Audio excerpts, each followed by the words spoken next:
And join me on Open Your Mind Radio Sunday night, Greenwich Mean Time +1 from 7 to 9 p.m., where I discuss the timeline moving forward for the intensification of the grand solar minimum, the changes we're seeing across this planet electrically as well as weather-wise, with massive hail, winds, and out-of-season storms, and the movement into smart contracts using the Ethereum blockchain for agricultural commodities deliveries circa 2019 forward. Good afternoon, everyone. Do you ever get the feeling that the foods you're buying are just more expensive and there's even less in the package? It's called shrinkflation. Currently, just in the UK, there were 2,500 products that shrunk in the last 5 years. The reduced size of the package is actually startling. It applies to paper towels, orange juice, any kind of factory processed foods, and it's just a way for them to mask rising food prices.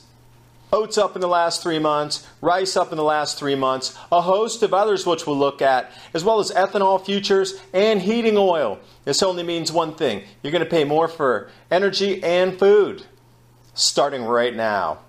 And this video is brought to you by foodforliberty.com/adapt2030, long-term food storage, which you should be thinking about with increasing food prices. And please remember to subscribe to Adapt 2030 and press the bell so you can stay subscribed and get the latest updates.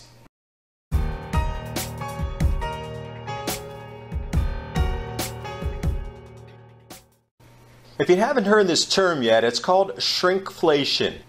Get used to it moving forward, because this is how they are masking global food price rises. What they do is they use the exact same size packaging that you've always grown up with, but as you can see here is an example with Toblerone. They've reduced out the amount of actual edible material inside the packaging. Chocolate, that is not as much chocolate that you're getting. Skippy peanut butter, what they've done is increased the raised concave at the bottom of the jar. When we take a look, a record increase in the reduction in packaging sizes of 5,229 products just from January 2012 to 17. That is going to continue to increase. Now, this is the interesting thing. This study was done in the UK where they showed 2,500 products and they listed them, and it really ranges from everything from beef to pork to chocolate, any kind of crisp potato chips, crackers, wheat, shredded wheat, cereals, and it even included paper towels.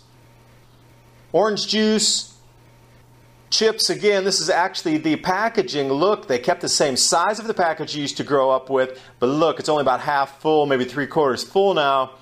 And also when you open a bag of potato chips, you're going to find there's just barely a handful in there. The rest of it's nitrogen that's keeping the package inflated. I linked everything below so you can really get a good look from Philadelphia cream cheese all the way through to tea bags. It was unbelievable how much shrinkflation is going on. I put the entire list here and the links below. You can find dozens and dozens and dozens of these pictures.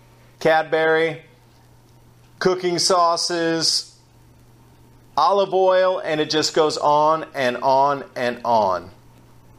Some really good examples up on Twitter as well on the shrinkflation page. Crackers being reduced in size on the packaging.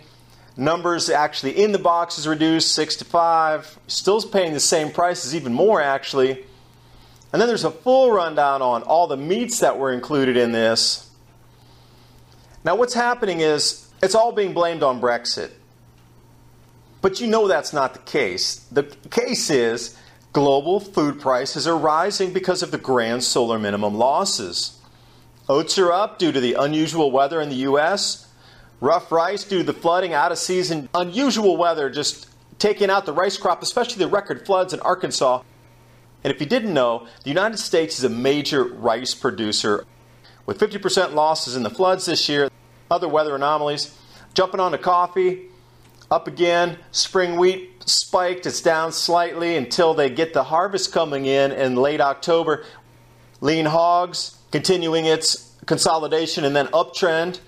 Wheat spiked, of course. Once it spikes, those prices aren't coming down from the manufacturers. They're trying to hedge out months in advance. So a price spike, you're looking at another 3 to 6 months for that to wean itself off, even if it does and the prices reduce. And staying right in the grains, ethanol. Corn harvest affected with wet conditions. So for those of you driving gasoline cars, ethanol futures, your petrol is going to get more expensive. Those of you heating your homes with heating oil, going to be more expensive for you. And the signs were on the wall for the last year and a half. Been talking about this. Here we are.